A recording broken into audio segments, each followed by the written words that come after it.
Okay guys, so today we're going to be doing an in-depth tutorial on looking inside an Ipod shuffle and just checking out the technology.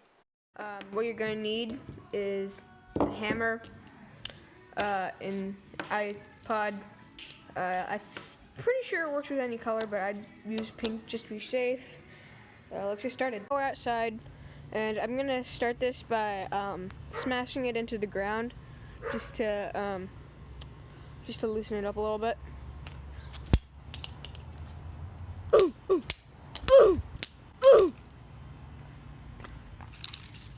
So that honestly didn't go as well as I hoped. There are a few scuffs here and there, but really not what I had hoped for. So let's go with the hammer. With the hammer, you're gonna want to have like a stone surface and one of these good hammers, and you're gonna want to use a pretty precise technique. Go straight on the circle with the hammer, and just go for it. Oh, there goes a piece. I don't know where that went. Ooh! Ooh! Oh, it's smoking. Is that smoke on it? Ooh, I smell that. Hopefully that's not like noxious. Woo, woo, woo, woo.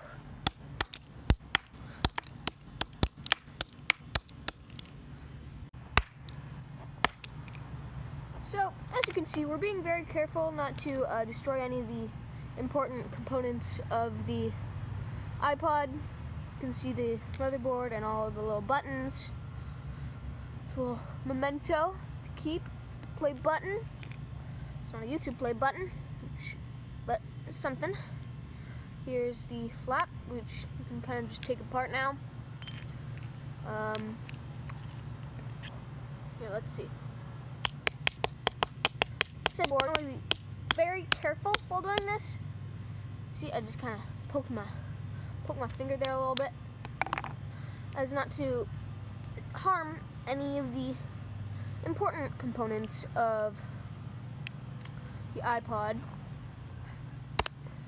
See, like I'm doing here, it's really important not to do any real damage to the iPod.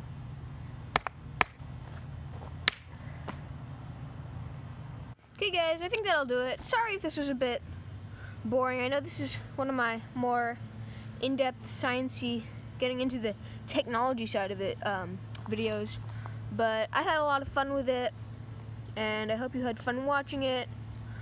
See you next time.